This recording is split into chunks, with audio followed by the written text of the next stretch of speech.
auch, dass wir das im Ramadan gemacht haben, ja, dieses Treffen ist, glaube ich, gut. Also wegen der Frage, ob wir das nochmal machen nächstes Jahr. Ich finde es gut. Ein bisschen schwierig mit dem Reisen, aber es ist trotzdem sehr viel spezielle Werke im Ramadan sich so zu treffen.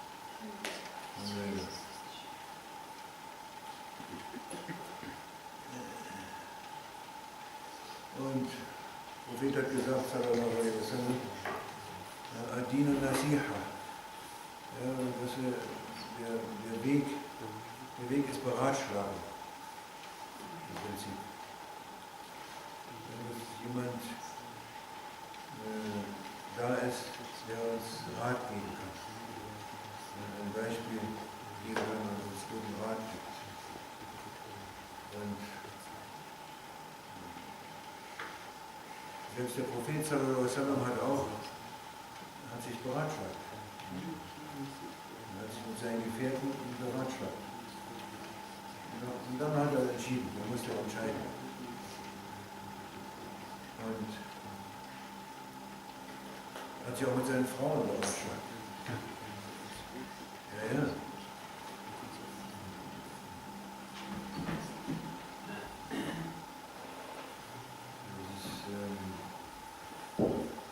Adab, nämlich zu beratschlagen. Irgendwann muss man dann entscheiden, nach seinem Herzen, was man tut, welchen Schritt man tut. Aber Beratschlagung muss sein, weil es fördert den Respekt und das Zusammenleben und das ist aber wichtig, das ist Respekt und Liebe. Beratschlagung, er hat zum Beispiel zu seiner Frau gesagt, sallallahu alaihi wasallam, soll ich diesen Krug da hinstellen oder nicht? Dann hat sie sofort gesehen, was der Prophet wirklich wollte. Und hat gesagt, ja, da ist sehr gut. Da will ich ihn auch hinstellen. So. Ja, sie will natürlich, ja, was der Prophet will, sallallahu alaihi wasallam. Aber es ist auch trotzdem wichtig, sich zu beratschlagen. Bei wichtigen Entscheidungen hat der Prophet auch verschiedene Leute gebracht. Leute, die geistig, nicht das geistige, keiner hat das ein geistiges Niveau, aber Leute mit höherem Niveau und Leute mit niederem, also Urteilsfähigkeit, sagen wir mal. Urteilsfähigkeit. Schwächere Urteilsfähigkeit und höhere, stärkere Urteilsfähigkeit, beide. Von jeder Kategorie einen Ratschlag, ja, und dann mit dem Herzen die Entscheidung treffen. Wir haben immer Probleme damit und besonders in der Ehe gibt es dann Probleme und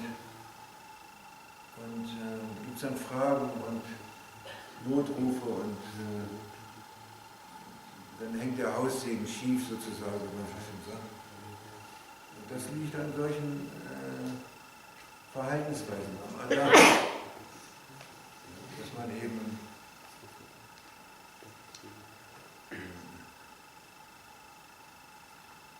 die Frau, die weiß nicht,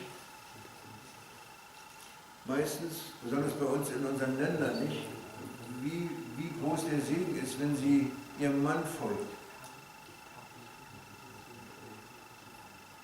Ja, das ist ein Satz, da kommen alle Haare stehen zu Berge. Das darfst du heute gar nicht sagen.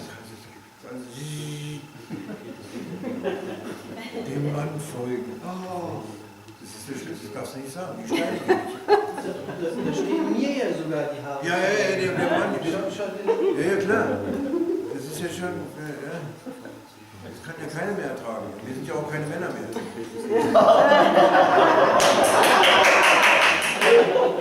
Oder wir waren noch nie welche, wir wollen welche werden. Amen. Wer ein Mann war, war Rabia al-Adawiyya.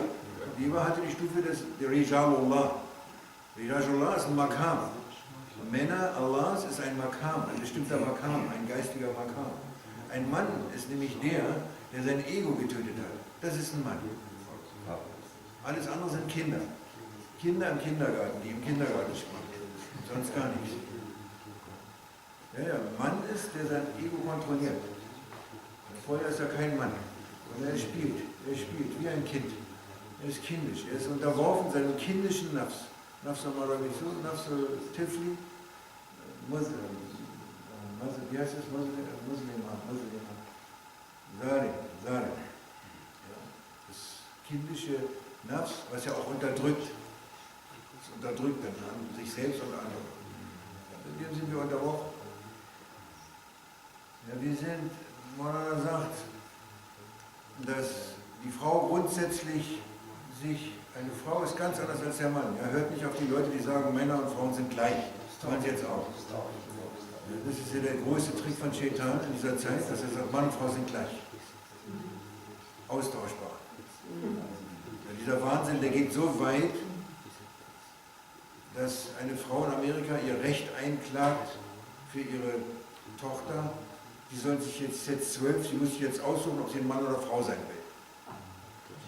Du hast Menschenrechte, Gott gibt es nicht. Du hast Recht in der Demokratie, du kannst entscheiden, ob du ein Mann oder eine Frau sein willst. Ja, das ist. Und dann denkst du irgendwie, ich wusste gar nicht, wie viele Irren es gibt, welche verschiedenen Arten von Irren, würde man sagen. Nee, es geht zum Richter und der Richter, der nimmt das ernst. Das ist ein Pfeil, das wird richtig öffentlich. Das ist alles ganz ernst. Das ist die Spitze, um für den Letzten, der noch einen Funken noch Verstand vielleicht noch übrig hat. Meistens ist das nicht der Fall. Wenn da noch dieser Funke ist, der sich noch verbindet mit Verstand, mit etwas noch zu wahrzunehmen, mit einem gesunden Menschenverstand, dann sieht er das. Wenn er dann solche Illustrationen in der Welt sieht. Ja, der Mann ist nicht gleich mit der Frau, die Frau ist nicht gleich mit dem Mann. Der Mann nähert, beide sind Seelen und Herzen und sind gleich im Prinzip. Und jeder von insofern gleich, vor Allah, ist alles gleich. Beide nähern sich Allah, beide sind auf dem Weg zu Allah. Es gibt nichts anderes außer dem Weg zu Allah. Nichts ist wichtig außer Allah. Es gibt gar nichts Wichtiges außer Allah. Und dein Weg zu Allah. Weil du hast nichts außer Allah. Du wirst nie was haben außer Allah. Und du wirst nur glücklich sein mit Allah. Muss man einfach mal langsam begreifen. Und der Weg, der Hauptaspekt für den Mann ist, er geht über Kamal, über die Vollkommenheit. Seine Psyche ist so strukturiert, sein Seelenleben so strukturiert, dass er sich über den Aspekt der Vollkommenheit Allah nähert. Vollkommenheit was? Vollkommenheit seines Charakters. Sein Weg ist die Vollkommenheit seines Charakters, Vollkommenheit, und mit diesem Aspekt ist der Haupt, und er ist Jalal, er hat von dem Jalal-Aspekt, von der Jalal-Seite, von der majestätischen Seite die Kraft. Ja, das ist damit drin. Alle Namen sind miteinander verbunden, das ist jetzt nicht so. Und die Frau im Gegensatz, die nähert sich Allah subhanahu wa ta'ala vom Aspekt der Schönheit. Der Schönheit. Ja, sie ist einfach nur schön, sie braucht nur schön zu sein. Sie ist schön und das ist ihr Hauptaspekt und das ist ihr schon gegeben. Sie muss das nicht erst kriegen und sich erarbeiten, wie der Mann, der muss halt sich das erarbeiten. Das ist eine Arbeit, das sind richtige Prozesse. Während die Frau, sie nähert sich Allah subhanahu wa ta'ala vom Aspekt der Schönheit, das heißt, dass Allah subhanahu wa ta'ala, es sind ja seine Aspekte, seine Eigenschaften, ja, die werden manifest. Kamal wird hauptsächlich manifest, hauptsächlich ist immer generell, das ist immer beides und übergreifend. Ja.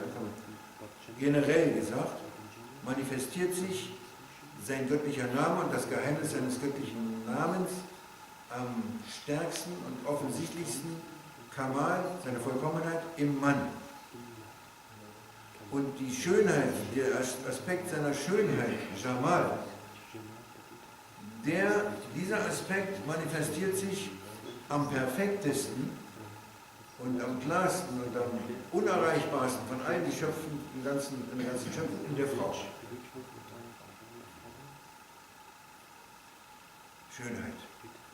Sie ist, und diese Schönheit, die ruht in sich, die ist in sich. Und die kommt zutage durch, sie wird natürlich vollkommener, sie wird vollkommener, je mehr sie Iman hat. Je mehr das Licht des Glaubens bei ihr ist, desto mehr tritt natürlich dieser Aspekt der Schönheit auch zutage. Ja, so ist es. Und jetzt geht es darum, dass man sich ergänzt. Nicht versucht, ich will so sein wie du und ich und der will sein. Weißt du? Sondern es geht darum, dass man sich ergänzt. Und Abu Madani, der Onkel von Sheikh Sharafuddin, in der Silsila, ne? Abu Madani, das Abu Sururi, Ahmed Sururi kommt danach.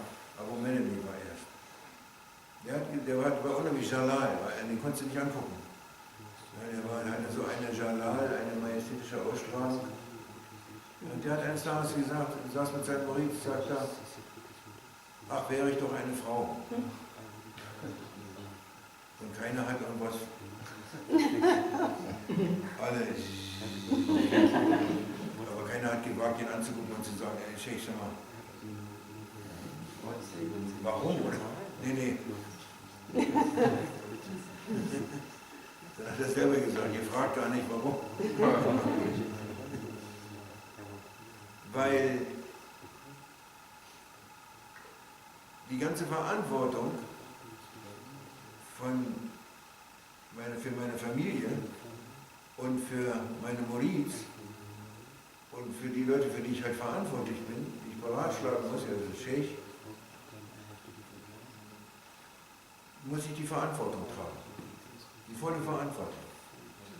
Ja, ich werde über alles gefragt werden. Alles, jedes Detail.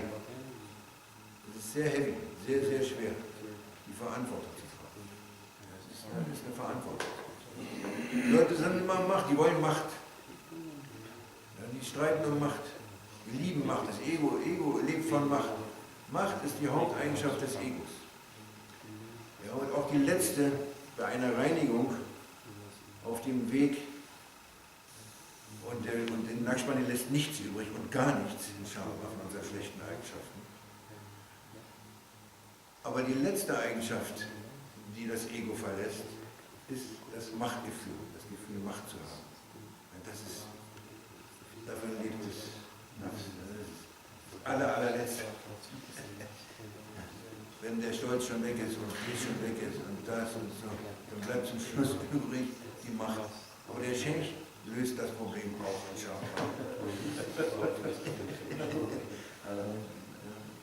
Und dieses Machtgefühl, das ist,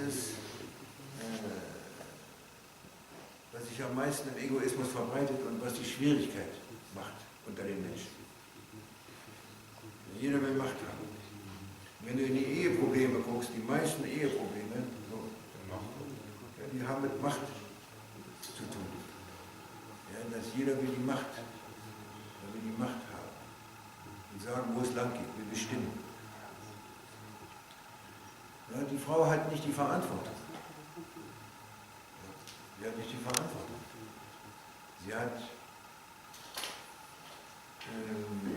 Sie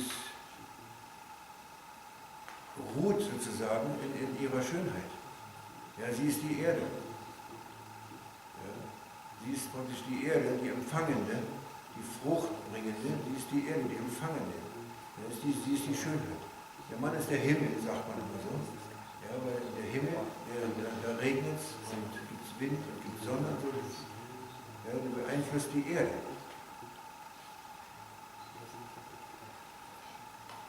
So wie der Mann sich entwickelt mit seinen Fähigkeiten, welche auch immer, strahlt auf die Frau und sie spiegelt es wieder und dadurch entwickelt sie sich. Das ist eine Befruchtung, das ist nicht nur diese Befruchtung, die körperliche Befruchtung, es ist eine geistige Befruchtung, die ständig stattfindet, ununterbrochen. Deswegen möchte die Frau, dass ihr Mann sich entwickelt. Und wenn er sich nicht entwickelt, dann ist es eine Katastrophe.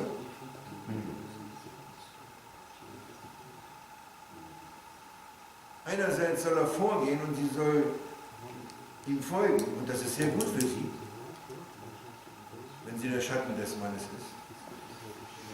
Wenn sie etwas tut, was dem Mann gefällt, also ihn zufrieden macht grundsätzlich, dann ist es besser als 40 Jahre freiwilliges Gebet.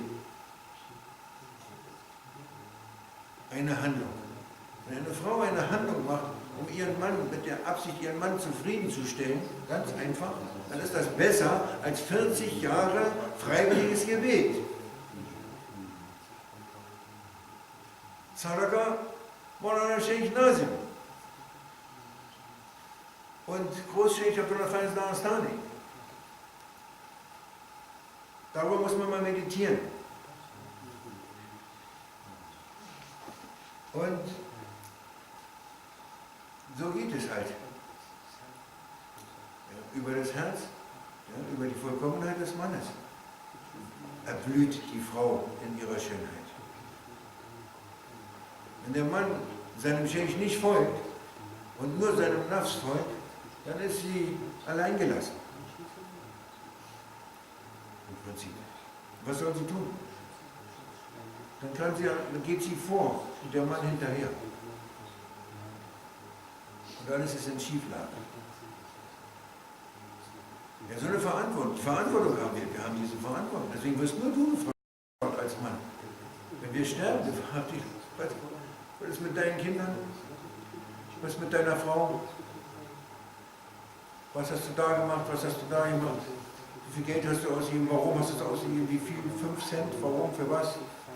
10 Cent? Jeden Cent darfst du abrechnen. Und was hast du da gemacht? Was ist mit deiner Frau, mit deinen Kindern, mit deinen Freunden? Wie hast du die behandelt? Was ist los? Du hast Verantwortung. Der Hirte wird Verantwortliche machen. Wenn der Wolf kommt und die Schafe reißt, dann wird der Hirte ist am Pennen. Und der muss es tragen. Nicht die Frau muss es tragen, sie muss es gar nicht tragen. Sie muss gar nichts tragen, sie kann leicht sein. Sie kann leicht sein, sie soll sich fallen lassen. Nicht. Im Westen ist die Grausamkeit, die unterdrückteste Frau auf der ganzen Welt ist im Westen. Sie wird unterdrückt, etwas zu erreichen in ihrer Illusion, was es gar nicht gibt, in der geistigen Realität. Und dem muss sie immer hinterher. Wie ein Hamster im Rad dreht sich immer weiter bis zur totalen Erschöpfung. Dann ist sie geschafft, total müde und ausgelaugt. Ja, dann tut sich Make-up auf. Make-up, Make-down. Naja, sie muss ja auch noch herhalten für etliche andere Dinge im Geschäftsleben des Westens. In Behörden. Stell dir mal vor, in Behörden ohne Frauen. Das ist ja jetzt schon langweilig, schon mit Frauen in der Behörde, dass die am Bleistift kauen. Und am Handy. Die sind ja total gelangweilt. Dann kommen irgendwelche Leute, die wollen was von ihnen und dann zeigen sie ihre Macht, dass sie der deutsche Staat sind. Und eigentlich müssen sie ja dienen, im Jobcenter zum Beispiel. Dann machen sie die armen Leute, machen sie fertig. Und sie sind gesetzlich verpflichtet, so wenig rauszurücken, wie es nur geht. Ja, das haben die unterschrieben, bevor sie den Job angefangen haben. Das ist dein deutscher Staat, deine Demokratie, die dich so liebt. Das ist Shaitan persönlich, Tyrann. Ein Hitler ist noch weniger als diese Demokratie. Ja, das ist grausam, das ist absolute Unterdrückung. Nur wir sind am Pennen. Wir schlafen total. Absoluter Tiefschlaf. So funktioniert das. Und so ist sie fertig. Ja, und wie soll sie denn jetzt zufrieden sein? Sie soll ja so zufrieden sein, das ist natürlich, ihre Zufriedenheit kommt aus dem Herzen, die kann nur aus dem Herzen kommen. Friede kommt nur aus dem Herzen. Sie soll, ja, es heißt dann bei Rasali, und das dann nachliest, ja, da steht dann, ja, dass sie die Ruhe, eine Ruhe ist. Sie hat eine Ruhe, weil der Mann durch seine anderen Aufgaben, die er außen hat auch, er hat ein Dschihad sozusagen außen, ja, eine Anstrengung außen, er hat einen Grad von Dschihad, die ist sehr anstrengend in dieser Zeit besonders, seinen Lebensunterhalt zu verdienen. Das ist Dschihad-Level. Wie früher Dschihad, ja, so ist das heute ist der Level, wenn du dein Geld mit Halal-Arbeit verdienst, ja, mit Halal, ja, dann hat es einen sehr hohen Level. Weil die Anfeindung irre groß ist, weil du wühlst im Dreck. Die Atmosphäre ist völlig verseucht. Die Atmosphäre dieser Welt ist total verseucht, völlig verseucht. Es ist Dreck. Du wühlst im Dreck. Du bist im geistigen Dreck. Ist egal, wo du hingehst oder wo du hinguckst, wenn du rausgehst. Und das Einzige, was dir noch bleibt, ist dein Zuhause. Im Prinzip. Zu Hause kannst du eine Atmosphäre schaffen, die rein ist. Zu Hause heißt mal erst in deinem Herzen, das ist dein wahres Zuhause, wo der Thron Allahs ist und wo du Allah finden sollst, dein Herz. Das muss gereinigt werden, damit es rein ist, damit das Ruhe hat und Frieden hat und Licht hat und Liebe hat und Schönheit hat und alles hat, was du brauchst und alle Nahrung hat. Und wenn das der Fall ist, dann wird dein Haus schön. Ja? Manchmal besucht man Leute, ich würde aber eine wunderschöne Atmosphäre im Haus. Du kommst da rein und denkst, manchmal fühlt sich wohl, das ist wie zu Hause. Das kommt natürlich nicht wegen dem Haus, ja, sondern es kommt wegen den Bewohnern des Hauses natürlich. Du gehst ja auch nicht zur Kaaba, um die Kaaba zu besuchen, den Stein, diesen Klotz, ja, sondern du gehst hin für Hajj und Umrah, das vergessen die meisten, um den Herrn des Hauses zu besuchen. Du gehst ja nicht irgendwo hin, irgendjemanden zu besuchen und besuchst dann das Haus. Du sagst, schönen guten Tag, Haus. Salam alaikum, Haus. Was bist du für ein schönes Haus? Ich küsse dich, oh Haus. Dann küssen den schwarzen Stein, dann kämpfen sie, die töten sich fast vor dem schwarzen Stein. Den schwarzen Stein zu küssen. So, okay, das ist die Sunna des Propheten. Aber Moran hat das nicht so. Wir haben auch gesagt, so einen schwarzen Stein küssen, damals 88, 89, in der Hajj. Ja, Sheikh, schwarzer Stein küssen und sie kämpfen da und so. Don't worry. Ja, es kommt auf die Liebe drauf an, verstehst du? Es gibt so viele Schwarze aus Afrika. Ja, nimm dir so einen schwarzen Kopf.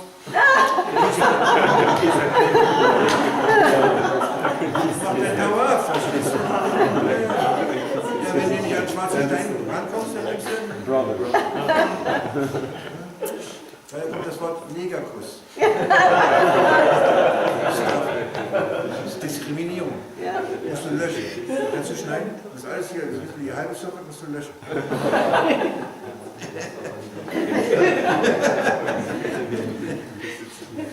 Allah Karim, Allah Karim. Ja, deswegen. Sie muss die Ruhe. Du brauchst Ruhe. Du musst dir die Ruhe nehmen. Dann geht dein Sicke nicht. Ja, dann sagst du, ich komme nicht auf meine Gedanken, ich komme da nicht raus. Ich kann kein richtiges Sicke machen. Ja, weil du nicht in Ruhe bist, du bist nicht in Ruhe. Ja, diese Unruhe, diese shaitanische Unruhe, die geht in unsere Herzen rein, in unsere Köpfe rein. Und wie kriegen wir das jetzt los? Deswegen hat der Sheikh immer gesagt und sagen wir, dass das Sicke, du machst zwar Sicke, so und so viel Sicke am Tag, aber die Qualität stimmt nicht. Du musst die Qualität, ja, die Qualität ist immer die Liebe. Aus Liebe. Aus Liebe. Und wenn der Mann ein richtiger Mann ist, und das ist falsch verstanden, allgemein, weil der sagt, ich bin ein richtiger Mann, ein Macho, ich sage Russland. Er ist kein Mann. Weil der ist ja mit seinem Nafs, der unterdrückt ja seine Frau mit seinem Nafs. Wo ist denn da der Mann? Der Mann, haben wir doch gerade gesagt, ist einer, der sein Ego tötet. Also ist der nachsichtig. Ja, ist der Halim. Der trägt. auch so Unebenheiten, die kann er tragen. Unvollkommenheiten, die kann er tragen. Ist ja kein Problem. Ja? Er trägt das, weil er eben ein Mann ist. Ja? Der ist kein Weichei, sondern der trägt das mit mit Nachsichtigkeit, kann er Sachen tragen. Ja? Und er ist, deswegen sagt der Prophet, der weise Mann lässt sich von seiner Frau beherrschen. Daher kommt von Rasulullah diese Aussage. Und der rohe Mann, der beherrscht seine Frau durch Macho-Gehabe. Ja, der kann das nicht, weil er es eben nicht kann, weil sein Charakter ist nicht gereinigt. Also nimmt er seinen Nafs und unterdrückt. So entsteht kein Frieden. Und keine Vollkommenheit und keine Schönheit. Wir müssen diese Richtung einnehmen. Ja, wir sind unvollkommen alle, aber das ist die Richtung. Wir sprechen über die Richtung, die wir einnehmen müssen. Deswegen, sodass sie die Möglichkeit hat, die Frau den Platz eben schön zu machen, wo man will. Muss nicht groß sein, kann eine Wohnung sein, ist aber schön. Wir hatten eine Wohnung, jetzt wollen sie immer eine große Wohnung haben und ein Haus, muss alles stimmen und so. Und dann kommen auch die Flüchtlinge kommen zu uns.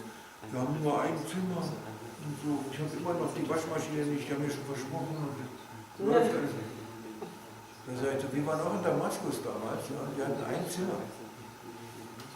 Und dieses Zimmer war ein Betonzimmer.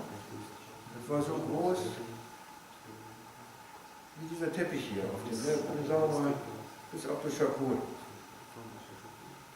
Und hier bis Fahradin, bis Abdul Shakur. So groß war unser Zimmer, mit 5 Leuten.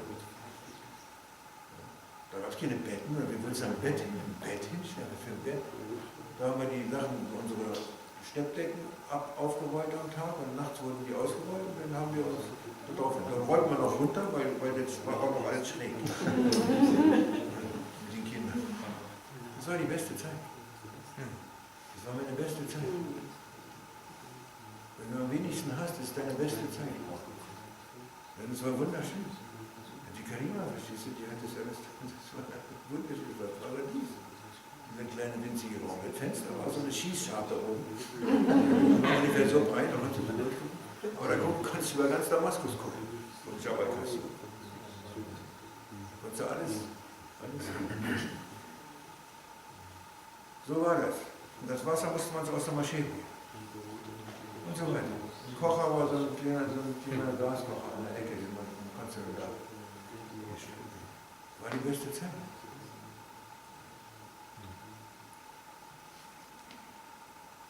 Weil es war die unmaterialistische Zeit. Die unmaterialistische Zeit. Aber da war keine Frage der Materialität. Das befreit dich. Das weniger Material, desto mehr bist du befreit. Dann gab es unten, wo dann heute die Voodoo-Plätze sind und so von Makam. Das war unser Haus früher. Wir haben dann oben eines Tages, unten waren 3 Räume, war auch so ein leeres Haus praktisch, aber alles am Makam von Großschicht. Und da hörte ich saß ich in diesem kleinen Zimmer und auf einmal höre ich so eine Stimme, da ist der Hausherr von dem unteren Haus und sagt zu Sheikh Anwar, wer will denn dieses Haus hier mieten? Wollte ich jetzt vermieten. Wir brauchen ein großes Haus, wir haben das 4. Kind ist unterwegs und so. Ich gleich runter sagen, ja, ich will das mieten. Von Allah, von Allah.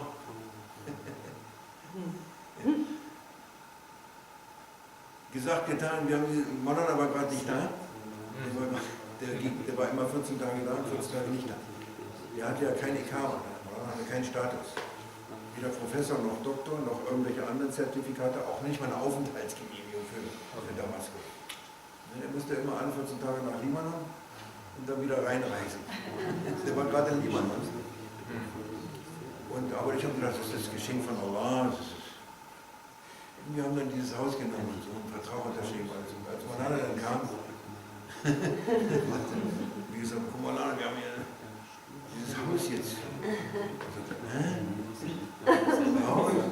For what? For what?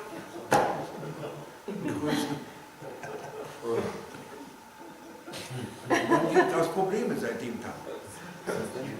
Seitdem sind die Probleme immer größer geworden. Die werden immer noch größer. Ne? Jetzt ist gerade so.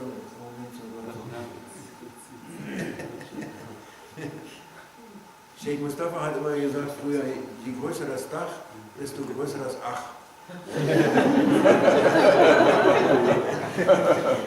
Ja, dann kriegst du Gäste, hast du von Gäste. Ja, also eine Zimmer hat aber keine Gäste, oder wir hatten auch Gäste, aber begrenzt. Jetzt kamen Gäste. Dann können wir uns denn mehr arbeiten. War schon alles etwas schwieriger, aber so ist es. Warum haben wir das gesagt, wissen wir nicht. Ja, wir wollten sagen, dass wenn der Mann nach Hause kommt von diesen ganzen Geschichten, ja, dann kann der nach Hause, dann macht der Russe, Inshallah, an den ganzen, betet erstmal 2 Rakats, erneuert seine Shahada, macht Medet mit dem Sheikh. Ja. Und wenn es den beiden gut geht, dem Ehepaar und den Kindern und allem, dann kommt er in eine Atmosphäre, die ist eben wirklich sein Zuhause. Er fühlt sich da wirklich wie zu Hause an. Ja, weil sie nämlich mit Allah ist und im Herzen Sikr macht und ihr Herz erweitert und Medet mit dem Sheikh ebenfalls macht, ja, und ihren Mann liebt und sich freut, wenn er nach Hause kommt und ihn anlächelt, wenn der reinkommt. Dieses Lächeln ist besser als 40 Jahre, 40 Jahre, ne? 40 Jahre? Man kann gar nicht glauben. 40 Jahre freiwilliges Gebet. Meistens kommt der Mann nach Hause und die Frau, die hat das Kind hier auf und schon hier hinten eins, hier vorne eins. Endlich kommst du. Nimm das Kind. Sie ist völlig fertig mit den Nerven. Die Kinder. Bei unserer Familienstruktur im Westen ist das halt meistens so. Die Frau ist alleine gelassen mit den Kindern. Sie sind ja angewiesen, wir müssen Jamaat haben. Dann kommen sie sich beklagen, dann wohnen sie, ich weiß nicht, irgendwo weit weg von der Jamaat. Ich sage immer, seid in der Nähe von der Jamaat. Meine Predigt seit 40 Jahren, geht in die Nähe von Jamaat, wenn ihr keine Familie, entweder habt ihr eine Familie, Großeltern oder irgendwas, Verwandte, die euch helfen oder Interaction ist, oder ihr müsst mit einer Jamaat sein. Ihr könnt nicht isoliert irgendwo wohnen auf dem Dorf. Haut nicht hin. Das schafft ihr nicht. Al-Khairu fi Jamia. Ihr müsst regelmäßig einen Austausch, einen nachbarlichen Austausch haben. Ja. Das ist wichtig. Sonst wird es schwierig. Und so ist das. Und dann kann der Mann sich ausruhen, oder? Dann kann er Kraft schöpfen. Nicht nur er, sondern alle. Die Frau und alles. Das hängt alles zusammen. Das ist alles sich ergänzend. Keiner ist besser oder schlechter oder höher oder tiefer oder so. Das spielt gar keine Rolle. Kannst nicht stolz sein, sagen, ich bin der Mann. Nee. Die Macht, du Macht hast, hast du Verantwortung. Darum geht es, deswegen hat er gesagt, also ich lieber eine Frau. Abu Medeni, kann das Salomani. Die du nicht angucken kannst. Er sagt, er wäre lieber eine Frau. Weil er weiß von dieser Verantwortung. Und die haben es alle gewusst, als Allah subhanahu wa ta'ala gesagt hat, wer nimmt hier die Verantwortung? Himmel nicht. Erde nicht. Keiner wollte die haben. Niemand. Nichts und niemand von der Schöpfung wollte die Verantwortung. Nur der Mensch, der gesagt hat, ich mach's. Steht im Koran. Und dann kommt die nächste Fan und er ist dreist. Dreist und ignorant.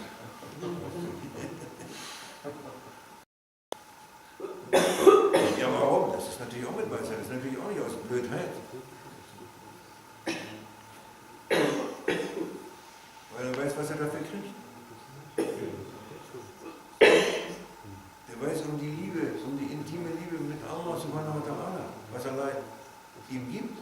Das ist ein Geheimnis natürlich, welches Geheimnis da drin steckt. Das weiß er ja auch. Das weiß er.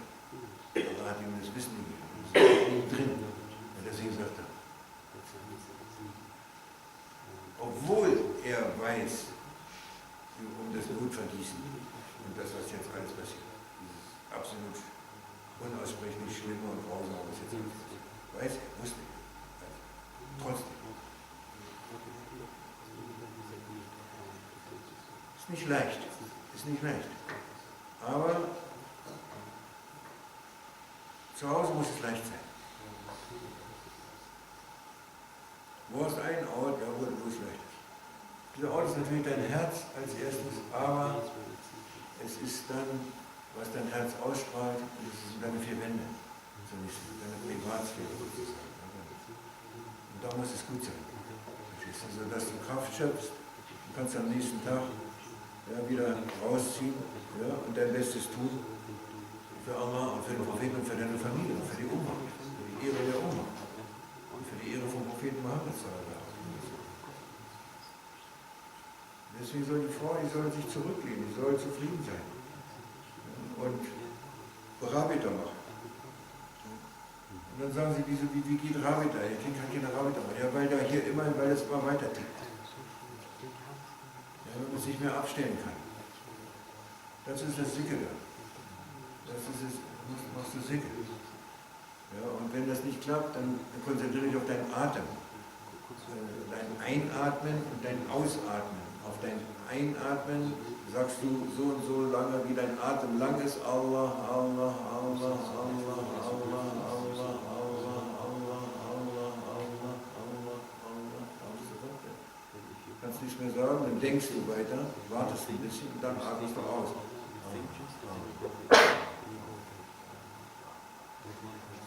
Du wartest wieder ein bisschen. Dann hört das Denken auf. Dann musst du merken, dass das Denken sich abmeldet, so ein bisschen.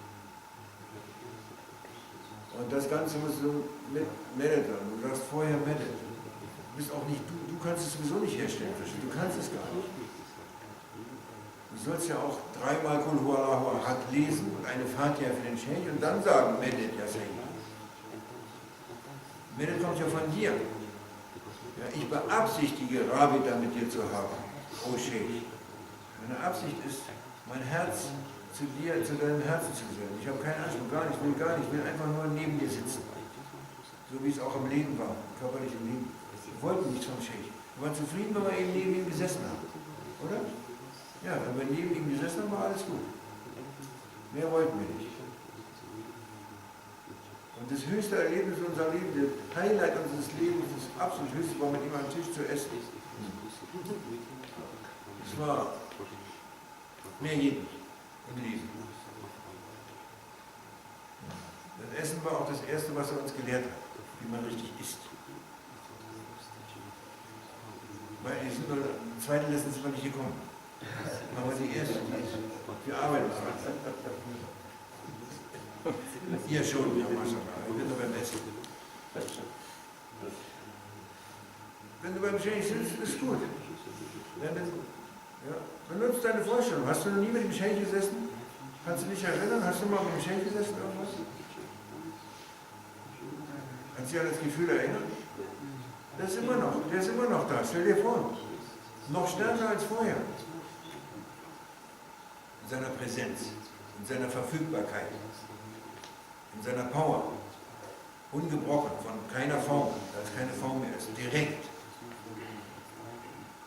Wie kannst du sagen, ich kann keine Rabita, keine Beziehung? Das ist nicht so, das ist einfach nicht so. Es ist nicht so. Es ist anders, nur du merkst es nicht. Das ist alles.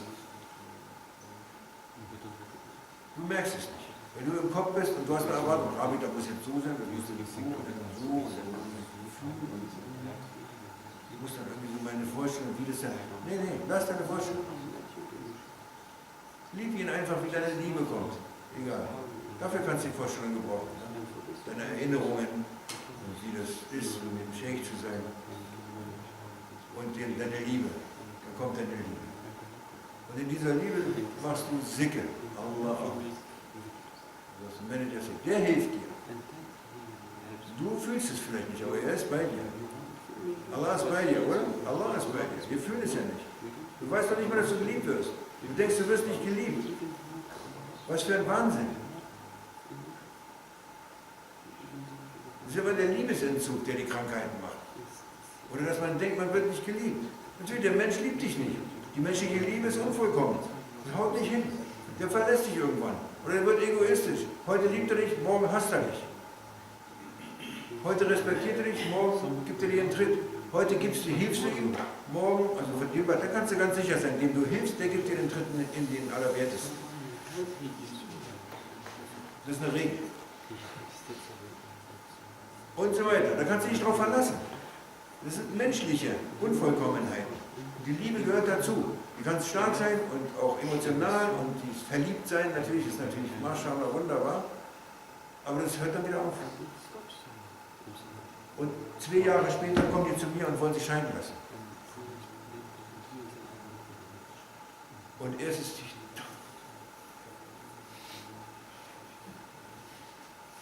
2 Jahre später, der ist ein Monster. Kommt das Monster noch einmal kurz mal raus. Hallo, ich bin auch da. Ja, dann geht es erst los. Ja, dann tritt das Eheversprechen erstmal in Kraft. Dass du nicht gleich sagst, aber das ist Menschlichkeit. Und Allah ist nicht menschlich. Allah ist Allah. Und der liebt dich mit einer Liebe und einer Intensität, die du dir eben nicht vorstellen kannst und auch nicht vorstellen willst. Das musst du dir aber langsam mal ein bisschen vorstellen. Weil er hat es 1000-mal gesagt und Millionenmal gesagt, und der Prophet hat es 1000-mal gesagt und Millionenmal gesagt, jetzt musst du es doch mal glauben. Wenn Allah sagt, ich bin dir näher als deine Halsschlagader, dann musst du darüber mal nachdenken vielleicht. Ja? Dann so, Koran, ich muss senden. Mhm. Sense. Koran. Ja, nimm das Koran vom Koran mal und meditiere darüber, weil du hast es noch nicht verstanden. Nimm dieses Koran. Ja, guck, weißt du, was ein Koran ist? Das ist ein Rätsel. Eine scheinbar unlösbare Unlogik, ja, die gibt es im Zen-Buddhismus.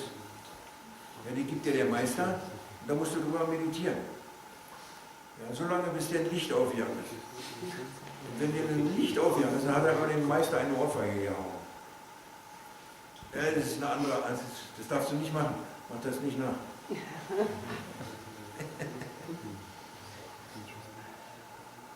Ja, also ein Rätsel, so eine Unlogik, ja, die darüber zu meditieren, die zwingt dich dann zu oder Nassolin-Geschichten, das sind alles Korans, zum Beispiel. Meistens, die meisten von den Nassolin-Geschichten, ja, diese Unlogik. Das sind so genau diese Korans. Wenn du darüber meditierst, dann kommst du irgendwann, ich sage mal, sieben Geschichten von Nassolin, bringe ich eine Stufe höher. Ja, das sind Rätsel. Wenn du jetzt über so einen Vers, ja, Allah ist dir näher als deine Hand, musst du mal meditieren. Sag ich mal, ich meditiere jetzt mal jeden Tag mal 5 Minuten darüber. Oder 10 oder eine halbe Stunde oder eine Stunde. Das ist jedem überlassen. Was das bedeutet. Und was die Heiligen gesagt haben über die Liebe, über die Nähe. Was ist denn das?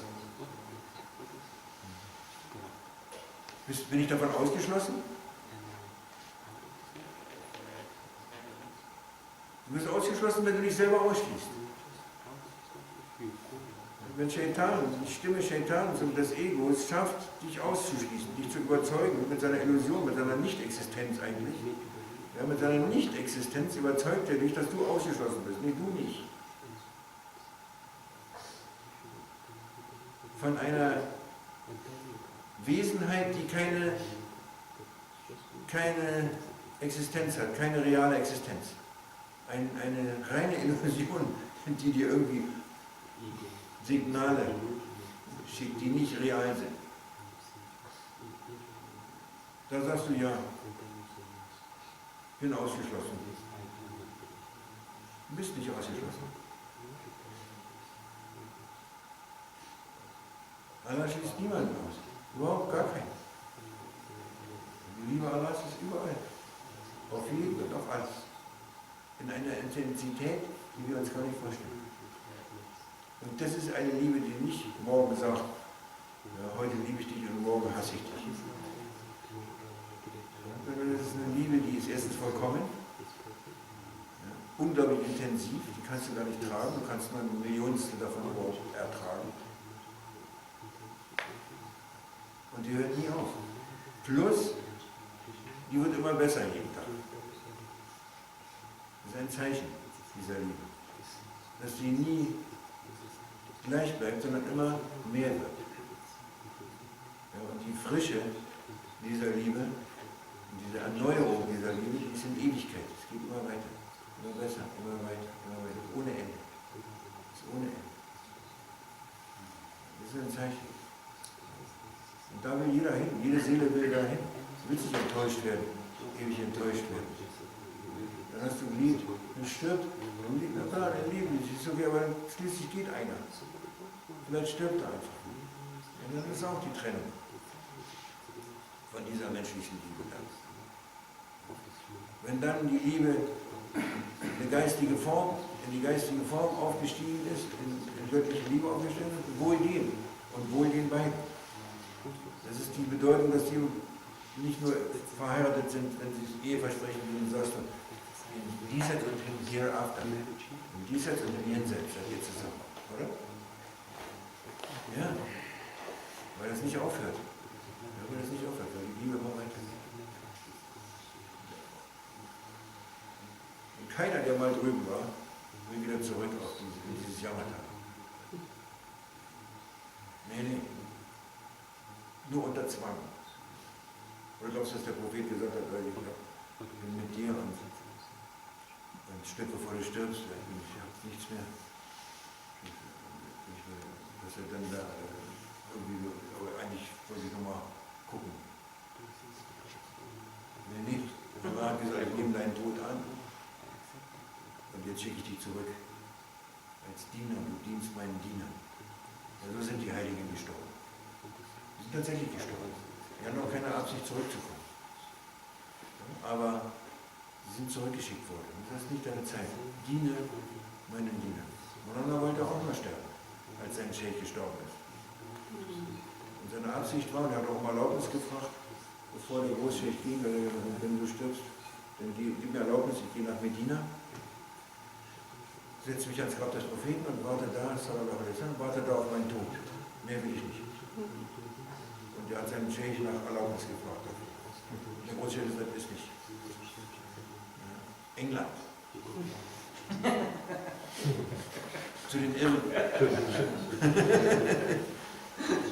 zu den Verrückten in Europa. Amerika, Deutschland, England, Frankreich. Fantastisch. Aber nicht aus sich heraus. Der hatte nichts damit zu tun. Überhaupt nicht. Aber das muss jeder wissen. Jeder muss das wissen, dass er geliebt wird. Und diese Liebe müsst ihr versuchen zu leben, ihr müsst es einfach sehen, ihr müsst einfach mal, mach Musik, so wie wir gestern Musik gemacht haben, das Ding. Nimm Musik zur Hilfe, mach Schönheit in deiner Musik, Schönheit. Wenn du alleine bist, kannst du singen, wie du singen möchtest. Oder dir Zeit nehmen, wie du Zeit nehmen möchtest. Wenn du ein Rendezvous hast mit deinem Geliebten, dann hast du Zeit. Das Wichtigste ist, dass du Zeit in die Zeitlosigkeit. Du hast Zeit, oder? Nicht unter Stress. Ja? Du bist privat und intim und in Schönheit und in privat sozusagen, und da ist alles in Liebe und so. So ist Sicke. Oder an den Geliebten zu denken. Und so schreiben die. Du musst ja noch Rumi zu lesen. Ab und zu muss man mal Rumi lesen. Lies von den Liebenden. Yunus Emre, Jalal Rumi, Hafiz. Lies Hafiz. Hafiz ist super. Der ist radikal. Wenn du den nicht lesen hast und dann immer noch nicht weißt, dass du geliebt wirst, dann musst du warten. Ja, so wie der das beschreibt. Was du für ein Schatz bist, Maschallah.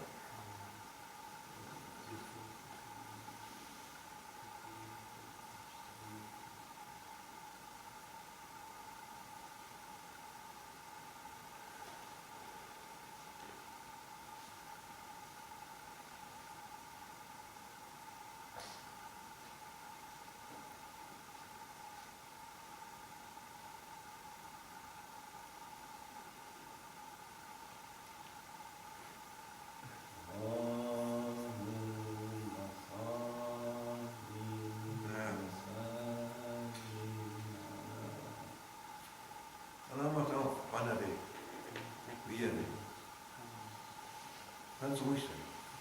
Nicht vorher, nicht nachher. Irgendwann.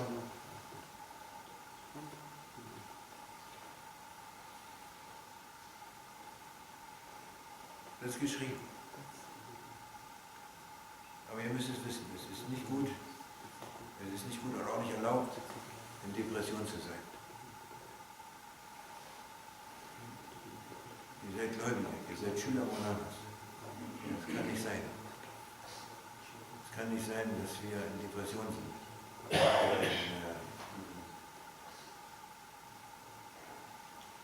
Das wäre ungerecht. Das ist einfach ungerecht. Nein, das kann nicht sein. Er gibt einem alles. Du sagst, du bist Schiffsdepression. Das kann nicht sein. Kann nicht sein. Das hat er uns nicht vermittelt. Er hat uns Happiness vermittelt. Er kam immer nur, um uns happy zu machen. Immer wieder. Jeden Einzelnen, alles auf dieser Welt, jedes Geschäft, mit dem er berührt war, da happy gemacht. Oder? Ja. Sei glücklich. Mach dir keine Sorgen über irgendwas. Gar nicht. Mach dir keine Sorgen. Über was bist du Sorgen? Sorgen kommt von Versorgen. Und er ist der Versorger. Also nicht du. Du bist nicht der Versorger. Er ist der Versorger. Mach dir keine Sorgen. Für was? Für nichts. Alles für nichts. Nur aus Illusion. Sei glücklich. Sei glücklich. Sei happy. Möge Allah uns das geben, inshallah, das rechte Verständnis. Mach Liebe, mach Respekt. Ja? Und du lebst im Paradies. Und jeden Tag ist besser. Die Welt kann auch noch, sie ist dreckig und die wird dreckiger und es wird noch schlimmer. Es geht immer noch runter, es ist immer noch auf diesem Weg. Bis Mehdi alayhi salam kommt. Aber in deinem Herzen ist das nicht so. In deinem Herzen gehst du rauf. Immer rauf. Immer weiter. Immer weiter. Immer weiter. Das ist wichtig. Möge Allah uns helfen, inshallah. Und das ist auch schon 12:30. So, noch 10 Minuten.